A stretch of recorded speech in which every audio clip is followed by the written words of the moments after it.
الأنبياء والمرسلين أما بعد قال الله تبارك وتعالى وأقيموا الصلاة وآتوا الزكاة صدق اللہ العظیم۔ محترم بزرگوں، میرے دینی بھائیوں، اللہ تبارک و تعالیٰ کا بے انتہا کرم و احسان ہوا، اس نے ہمیں مبارک مہینہ نصیب فرمایا۔ اللہ تبارک و تعالیٰ ہم کو اس کا صحیح حق ادا کرنے کی توفیق عطا فرمائے، اور رمضان المبارک کو ہمارے لیے مغفرت کا اور رحمت کا ذریعہ بنائے۔ محترم سامعین کرام، پچھلی جمعہ میں روزے کے تعلق سے بیان کیا گیا تھا کہ روزے کے کیا معنی ہیں اور کن لوگوں پہ روزہ نہ رکھنا، کن لوگوں کو اجازت ہے اور کن لوگوں کے اوپر فدیہ ہوتا ہے اور کن لوگوں پہ کفارہ ہوتا ہے۔ مجموعی طور پہ بیان کیا گیا تھا کہ روزے کے معنی رکنا اور روکنا کیا آتے ہیں۔ انسان جو ہے روزہ رکھنے والا صبح سے لے کر سورج غروب ہونے تک جو ہے وہ کھانے پینے سے اور شہوات سے جو ہے وہ رک جاتا ہے، اس لیے روزے کو روزہ کہتے ہیں۔ اور کن لوگوں پہ فرض ہے وہ بھی بیان کیا گیا تھا کہ مسلمان ہو، عاقل ہو، بالغ ہو اور روزے پر قدرت ہو، تو یہ شرائط ہو۔ اس میں سے کن لوگوں کے اوپر قضا ہوتی ہے، تو قضا بیان کی گئی تھی ایسا بوڑھا آدمی اور یا ایسی بوڑھی عورت یا ایسا بیمار جس کی بیماری کی بالکل امید نہ ہو، اس کے لیے روزہ نہ رکھنے کی اجازت ہے، اور اس کے جانب سے جو ہے وہ نصف سا جو ہے اناج زکوٰۃ اس میں دیا جائے گا، ان کے روزے کے بدلے بھی، یعنی 2 آدمی کا کھانا کھلایا جائے گا۔ اور اسی طریقے سے صرف قضا ان لوگوں پہ ہیں جو بیمار ہو، بیماری کی وجہ سے یا سفر کی وجہ سے روزہ نہ رکھے تو ان کے اوپر کیا ہے، قضا ہے۔ اور تیسری صورت ایک بیان کی تھی کفارہ اور قضا۔ تو کفارہ جو شخص حالت صوم میں، روزے کی حالت میں اگر اپنی بیوی کے ساتھ مباشرت کرے، اپنی ضرورت پوری کرے، تو اس صورت میں اس کے لیے مسلسل 2 مہینے کے روزے، جس کو کفارہ کہتے ہیں، قضا بھی رکھنی ہے اور کفارہ مسلسل 2 مہینے کے روزے، اور یا تو پھر 60 مسکینوں کو کھانا کھلانا ہے کفارہ۔ یہ پچھلے جو ہے جمعہ میں بیان کیا گیا تھا۔ اب اس جو ہے جمعہ میں جو ہے آج کے خطبے میں زکوٰۃ اور اس کے جو ہے احکام کے تعلق سے بیان کیا گیا ہے۔ مجموعی طور پہ مختصر سے اس پہ روشنی ڈالنے کی کوشش کرتا ہوں، اگر کوئی بات سمجھ میں نہ آ جائے تو پھر بعد میں پوچھ لینا۔ محترم بزرگ اور دوستو، زکوٰۃ جو ہے اسلام کے 5 ارکان میں سے ایک اہم رکن ہے۔ جیسے نماز جو ہے جیسی عبادت ہے، اللہ کا حکم ہے، یہ بدنی عبادت ہے، اسی طریقے سے زکوٰۃ جو ہے وہ کیا ہے، مالی عبادت ہے۔ زکوٰۃ کے کیا معنی آتی ہے؟ زکوٰۃ کے معنی آتے ہیں پاک کرنا، صاف کرنا۔ زکوٰۃ کے معنی ہے پاک کرنا، صاف کرنا۔ قرآن مجید میں ہے، اللہ تبارک و تعالیٰ ارشاد فرماتے ہیں وَأَقِيمُوا الصَّلَاةَ وَآتُوا الزَّكَاةَ۔ قرآن مجید میں بے شمار جگہ پہ اللہ تبارک و تعالیٰ نے زکوٰۃ کی اہمیت کو بیان کیا نماز کے ساتھ میں، تاکہ لوگ اس کو سمجھ لیں کہ زکوٰۃ کتنی اہم چیز ہے۔ تو اقیموا الصلاۃ وآتوا الزکاۃ، اور اللہ کے رسول صلی اللہ علیہ وسلم نے فرمایا کہ بنی الاسلام علی 5، کہ اسلام کے ارکان جو ہے، اسلام کی بنیاد جو ہے 5 چیزوں پر ہے۔ اس میں سے ایک جو ہے نماز قائم کرنا اور زکوٰۃ دینا، حج کرنا، رمضان کے روزے رکھنا، ٹھیک ہے۔ تو یہ 5 چیزیں جو ہے اسلام کے ارکان ہیں، تو اس میں سے ایک جو ہے وہ کیا ہے، زکوٰۃ ہے۔ زکوٰۃ کے معنی پاک صاف کرنا، اس لیے اس کے معنی سے معلوم ہوتا ہے کہ زکوٰۃ دیتے وقت جو ہے، زکوٰۃ دینے والے کو جو ہے دل میں خوشی ہونا چاہیے۔ کیوں؟ کیونکہ اس کا مال پاک صاف ہو رہا ہے اور اس کو بھی اللہ پاک صاف کر رہا ہے اور اس کی حفاظت کر رہا ہے۔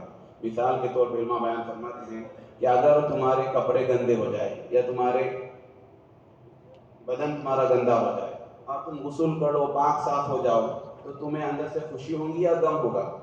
ظاہر بات ہے، ہر انسان جو ہے صفائی کو پسند کرتا ہے، جو سلیم الفطرت انسان ہوتا ہے، صفائی، تو کپڑے صاف ہونے سے، بدن صاف ہونے سے انسان کو خوشی ہوتی ہے۔ تو اسی طرح زکوٰۃ کا مال جب بھی دے اپنے سے، تو دل میں خوشی ہونا چاہیے، یہ نہیں بوجھ نہیں سمجھنا چاہیے اس کو کہ کہاں میں اتنی کمایا ہوں اور کہاں دے رہا ہوں، نہیں، بلکہ ہمارے مال کی پاکی کا سبب ہے اور یہ ہماری حفاظت کا سبب ہے۔ اور بے شمار فوائد ہیں کہ اللہ تبارک و تعالیٰ کے رسول صلی اللہ علیہ وسلم فرماتے ہیں کہ جو شخص جو ہے زکوٰۃ دیتا ہے اپنے مال کی، تو اللہ تبارک و تعالیٰ جو ہے اس کے مال میں سے کوئی کمی نہیں ہوتی، اور اللہ جو ہے اس کے مال کی حفاظت فرماتے ہیں۔ اور اللہ اس کو جو ہے قرآن مجید میں ہے سورہ بقرہ میں کہ اللہ کے راستے میں جو زکوٰۃ کا مال خرچ کیا جاتا ہے، ایک روپیہ جو خرچ کرتے ہیں، اس کی مثال جو اللہ تبارک و تعالیٰ نے دی ہے، مثل الذین ينفقون اموالهم فی سبیل اللہ کمثل حبۃ انبتت سبع سنابل، کہ ایک دانہ جیسے کہ کسی نے بویا زمین میں تو 7 بالیں اس سے نکلتی ہے، اور 7 بالوں میں پھر ہر بالے میں 100 دانے ہوتے ہیں، تو اللہ تبارک و تعالیٰ اس کے اجر کو جو ہے 700 گنا تک، پھر آگے فرماتے ہیں واللہ یضاعف لمن یشاء، جہاں تک چاہتے ہیں اللہ اس کو بڑھاتے ہیں۔ اور اگر زکوٰۃ ادا نہ کرے، حدیث پاک کا مفہوم ہے، بخاری شریف کی روایت ہے جس کا مفہوم ہے، اللہ کے رسول صلی اللہ علیہ وسلم فرماتے ہیں کہ اللہ تبارک و تعالیٰ نے جس شخص کو زکوٰۃ مال دیا اور وہ اس کی زکوٰۃ ادا نہ کرے، تو کل اللہ تبارک و تعالیٰ اس مال کو کل قیامت کے دن جو ہے سانپ کی شکل بنائیں گے، جس کے دونوں آنکھوں کے اوپر جو ہے وہ کالے دھبے ہوں گے، اور یہ مال کو توپ بنا کر اس کے گلے میں ڈال دیا جائے گا، یعنی اس سانپ کو، سانپ کی شکل میں، اور کل قیامت کے دن یہ سانپ جو ہے اس کے دونوں جبروں کو ڈستے رہے گا۔ کب تک ڈستے رہے گا؟ 1 دن، 2 دن، 1 مہینہ، 1 سال نہیں، 50,000 سال تک۔ قیامت کا دن کتنے دنوں کا ہوگا؟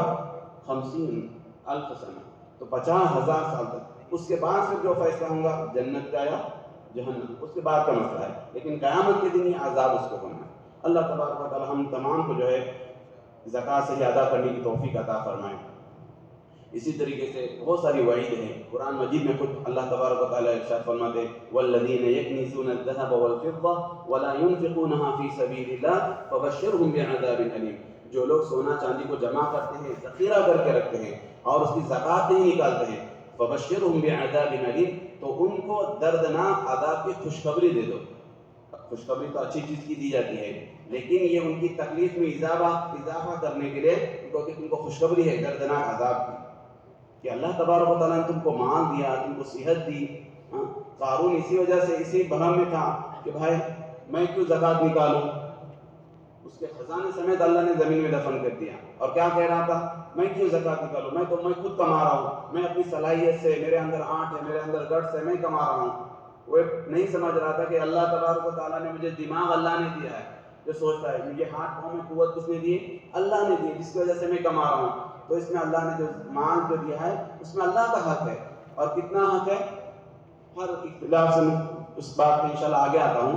تو کہنے کا مقصد ہے کہ اللہ فرماتے یوم یحمى علیہا فی نار جہنم، یہ تمام مال جو سونا چاندی ہے کل قیامت دن جہنم کی آگ میں اس کو گرمایا جائے گا، اور پھر فتقوا جباہہم وجنوبہم، اس کی پیشانیوں پہ، اس کے پہلوؤں پہ اور اس کی پیٹھ پہ جو ہے داغا جائے گا۔ جب داغا جائے گا، ٹھنڈا ہو جائے گا، ادھر داغا جائے گا، مسلسل داغتے اس کو داغا جائے گا، مسلسل 50,000 سال تک۔ تو یہ سخت وعیدیں ہیں، ہم تمام کو جو ہے اس کی طرف خاص توجہ دینے کی ضرورت ہے، اور اس میں چند باتوں کا جو ہے خاص خیال رکھنا چاہیے۔